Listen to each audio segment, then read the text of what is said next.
Welcome to Stories from the Top. I'm your host, Lance Tanaka, and I'll be interviewing successful executives from the best of the best global companies about leadership and their journey.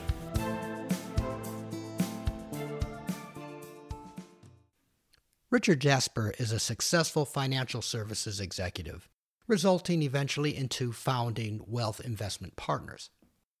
A key characteristic of his influence and success is he has a very strong sense of who he is. He focuses things around helping people develop and succeed. Knowing yourself is one thing, but Richard leverages it and built his career and life around it. He's also aware of his weaknesses and learned to manage around them. In the case of Wealth Investment Partners, he found a partner who is strong in the areas Richard is not. Richard also has a deep Christian faith, a core foundation for him. Now let's get to the interview. I'm here with Richard Jasper, founding partner of Wealth Investment Partners. Richard, thanks for being here and sharing with our audience. My pleasure. So for the people that are not familiar with Wealth Investment Partners, what do you do? Wealth Investment Partners, Lance, is a consulting and coaching organization that was founded by myself and my partner, Norm Malo, 8 years ago, and we formed it so that we could provide consulting advice primarily to clients that we had served within the financial services community based upon the stints that we served in our previous companies, myself at the Russell Investment Group and my partner as the president at Fidelity Institutional Services in Boston. Tell me a story of how this came about. My partner, Norm, and I have worked closely together in a variety of ways. And in the late 70s and 80s, Norm and I worked together at a financial services company that was headquartered in Atlanta. And we had great respect for one another. And we continued our association, even though he stayed East Coast oriented and I moved to the Seattle area and stayed West Coast oriented, if you will. But our paths continued to cross, and each of us admired one another from our work ethic and from our principles that we held, and we enjoyed that association. So when it came time for me to call an end to my career at the Russell Investment Group and for Norm to call an end to his career at Fidelity, we both looked at each other and said, hey, we ought to work together and form a company to help others. Yeah, you said something about how you both share the same work ethic and principles. Can you talk a little bit about how important that you feel that was for the success of the organization? It has been very important for Norm and I because as partners, if you ever decide to become a partner with someone, you want to make sure that you see eye to eye on various ways, especially in the business world of doing business. So I had the experience of working with Norm, whose focus in the investment securities on the institutional level was more in the operations area. And my focus had been in the sales, business development, marketing area. Can you give me a little brief history of your career progression? Where did it start, and then how did it end up at Wealth Investment Partners? As I was going through undergraduate and graduate school, I found that I had a propensity to enjoy working with people, and I enjoyed that so much that I wanted to find a way in which I could make a living at doing that. First, I thought it was to be a teacher and professor in a university system. But after having served in that capacity as a graduate teaching assistant, I learned that probably wasn't my medium-term career in my seasonal life. And I was a little bit more ambitious and wanted to do more. And I moved into the financial services arena through training and development. I first worked for a company called the Fortune Group. We did training and development programs for financial services executives. And then that led me to being hired by a financial services company that was involved in putting together partnerships with investment providers. And I subsequently learned the areas of investment management, investment planning, and strategy. And that led me to another opportunity, which took me to the West Coast. And I ended my financial services career with the Russell Investment Group. So would you say financial services or that area is a core strength for you? It's certainly a core strength for me, Lance, but the most important core strength has been the leadership and the people aspect of each of those previous assignments. I learned that I couldn't do it alone. I needed to work with and through others, and I learned the value of building strong relationships with my people and getting to know them deeply and then helping them succeed. So it became for me an opportunity to demonstrate leadership abilities. And the more I did that, the more responsibility I gained in that process. And subsequently, then I was recruited by other companies that saw those qualities in me to be able to build solid businesses under my leadership. And I would say that that has been my strength. So the ability to see a vision, build a business around it, and then to help people come alongside and help that business grow, and then celebrate their successes along the way. Yeah, that's an interesting story in that when I deal with a lot of financial people, they tend to be fairly cerebral, very functional. The people side doesn't always come into it, and for you, it sounds like that is a core for you. That has enabled me to achieve anything that I've ever been able to achieve. Is my willingness to get to know people that work with me. Not only get to know them from a positional or staffing suggestion wise, but also to do it from a point of view of that person is more than just has a title in a company. They are, flesh and blood. They typically have family. They have other responsibilities. They have other challenges. And I have found that by taking the time to build a deep relationship with those around me, that it has meant the world to me, first of all, because I like people. But secondly, it's been a way of attracting quality people who don't find that present within some of the companies that they've previously worked for. You're the co-founder of Gig Harbor Jobs Program. What is that and how did that come about?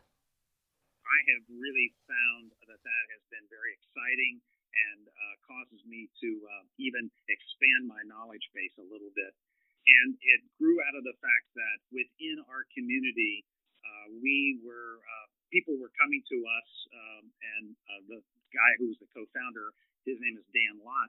And Dan and I were finding that people were coming and saying, hey, I've just been let go by my company, or I am not satisfied in my career path. Would you be able to sit down with me? And in the Northwest, we drink lots of coffee. So, hey, would you have coffee with me to talk about my career journey? And the answer that we gave these people was yes. And then once we started doing this on an individual basis, we wondered if there was a need for it on a community-wide in our area. And we found that we thought, well, let's attempt to do it and see what happens. We spend time with a group of volunteers in helping others to figure out their career path. And it's been one of the most exciting and rewarding experiences that we've enjoyed for the last 3 years. We've had now over 400 attendees at this program, and we've placed in excess of more than 50% of those people in jobs, better jobs than they had. And it's been fun to watch the progress of these folks as they've done that. If there are people in our audience that are interested in this, how would they reach you? They would reach us through Gig Harbor Jobs Program. So we have a Facebook address, and they could simply type in Gig Harbor Jobs Program. I'd like to move on to some other topics. What kind of advice would you give to your younger self? One, I'd tell myself that you're not alone in the business world. And what I mean by that is that there are people out there who have gone through the same sometimes paths that you've gone through and gone through the same steps. So we sometimes think as if, oh, this can only be happening to me. And I would tell myself, first of all, you're not alone. Secondly, I would tell them myself that there are people out there in any business that want to help you, and they are available to help you, but you must be the one to reach out to them. And I found that to be very true in my life. I've enjoyed significant relationships with coaches and mentors in particular who have advised me, counseled me, given me some encouragement, sometimes kicked my rear end to get moving. And I have been so appreciative of the fact and the role that they've played in my life. And the third point that I would make would be don't be satisfied with mediocrity. You can always do more. And while this may not be necessarily true for me in all of my seasons of life, there are points in time when you kind of feel like, well, I can be satisfied and I can coast for a little bit. LT observation. Richard says you are not alone. You must proactively reach out to mentors, ask for their advice, but don't wait for them to find you. Another observation, he says, don't be satisfied with mediocrity. I'm sure through your career you've hired many, many people. Is there something that you're looking for? Is there that something that comes out of the interview that says, wow, okay, this is the right person? There are four things, and they all have a P to begin with. So the first one would be passion. The things that interviewers and myself in interviewing candidates for positions look for is, does this person have any passion? And if so, where does that passion lie? Secondly, we look for, are they prepared? Do they have preparedness, we'll call it? And are they knowledgeable about the organization that they're actually talking to? Have they done the research about the company, about its culture, about its people? Have they actually done the research on the person that they're going to be interviewing with? And that is easily done these days through products like LinkedIn and other tools that are out there on the internet. The third P would be, what are the principles that this person that I'm interviewing communicates to me? What are the things that they actually stand for? Are those like Jell-O? Are they squishy, or are they real and authentic? And I might mention that one of the things that where this comes across is that there's a wonderful book out there called Stories from the Top, from you, by the way, and it talks about some of the key leaders that you've interviewed over your lifetime and coached. And I think one of the common things there that I find is that many of these men and women that you've engaged with over the years, they have certain fundamental principles that they stand by, and those have been one of the reasons why they've been successful. And then my fourth P would be that the people that I'm interviewing have a certain presence that they communicate. They not necessarily are self-confident, but that they have a confidence that's born out of the fact that they're not going to violate their passion, or they're going to be prepared. They have certain principles that they believe in, and this presence comes across in an interview to the point where you say, that's the kind of person we want on our team. An LT observation. You want to be hired by Richard? Demonstrate your passion. Be prepared. Research his company before you interview. Be principled. What do you stand for? And have presence. Demonstrate confidence. So around that passion, what if it's something that maybe not necessarily connects directly to the job or to your company? I am not a financial service guru that can tell you when to buy, let's say, a stock and when to sell that stock. But my passion is in the form of knowing that people are very important in the business. And so my passion would be centered around the people aspect of it. And we need various types of people to make a financial services company successful. We need people who are investment analysts. We need people who are good with math skills. We need people who are good with accounting skills. But we also want people who have a passion for the people that they work for. If they are simply a bean counter, if they can't carry a conversation with people, if they're really truly not interested in developing relationships with people, well, we might pass on them. We try to find people who are more passionate about working with other fellow members of this society, if you will. Okay, around that third P, principles, do you suggest that if they're interested in your company, that they do research and try to figure out maybe the core principles of your company and then build their story around it? No, what we suggest is that every one of us needs to look inside and figure out, hey, what are the things that I stand for? And what are those things? What are things that are deal makers and deal breakers? And in the case of a person that's interviewing with a company, you can be very well prepared, for example, to interview with a company in our part of the world here, Amazon. There are tutorial courses that you could go on YouTube and watch videos of how people interview and the questions that you're going to get. The thing that you can't implant in somebody, though, is do they have for example, using Amazon as an example, are they truly customer oriented? And if they're truly customer oriented, you are able then, if you have those principles, you are able to identify examples of that in your past behavior and in your past work ethic. And I would look for that. If I were interviewing that person, I would want them to give me numerous examples of how they are customer oriented. Okay, also, what characteristic do you admire in a leader?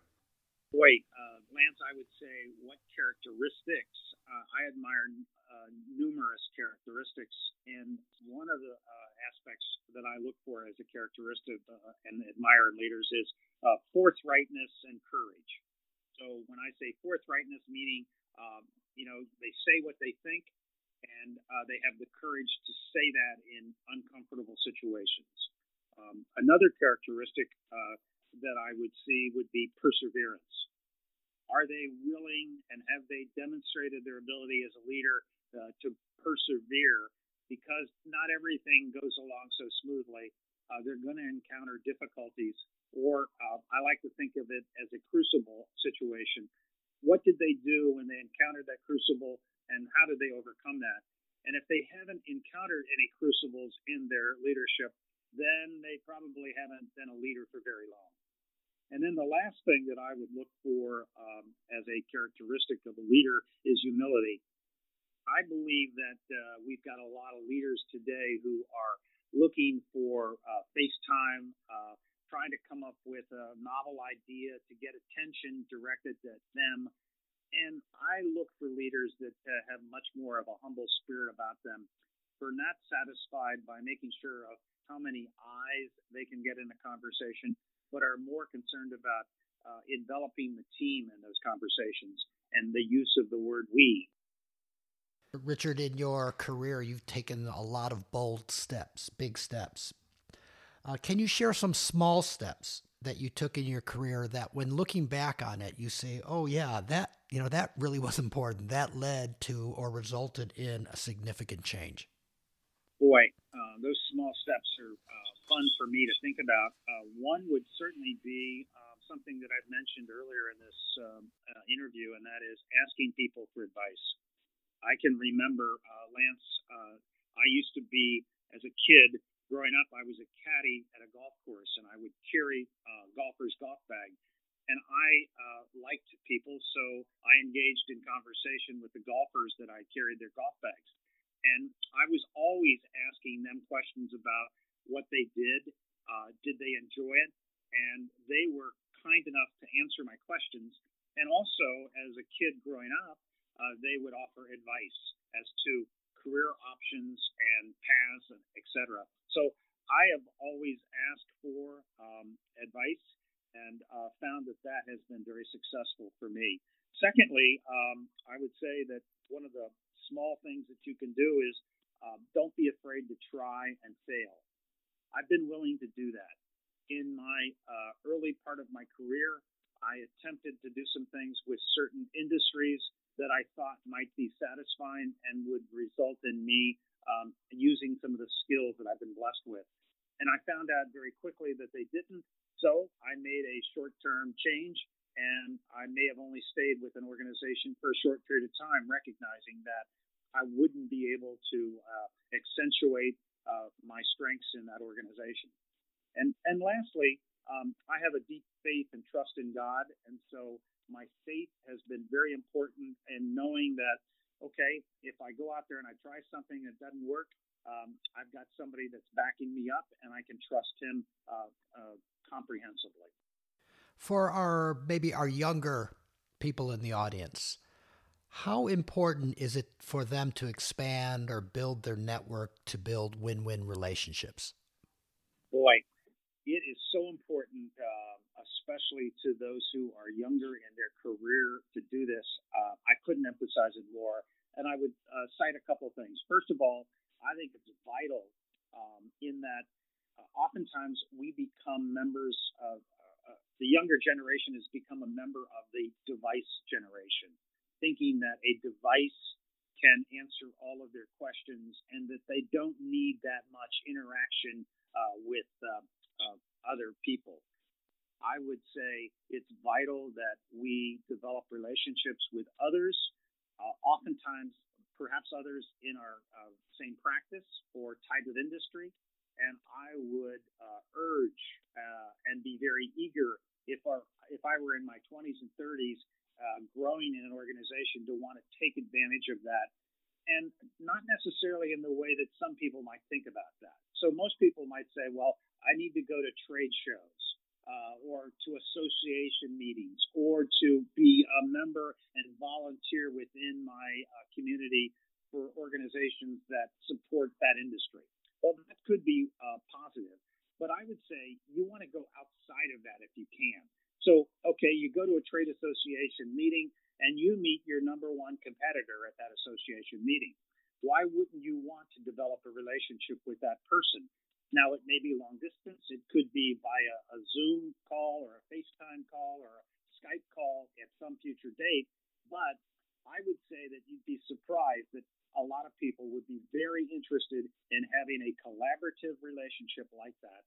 And that surprises young people. I think they feel like, well, they'd never want to talk to me.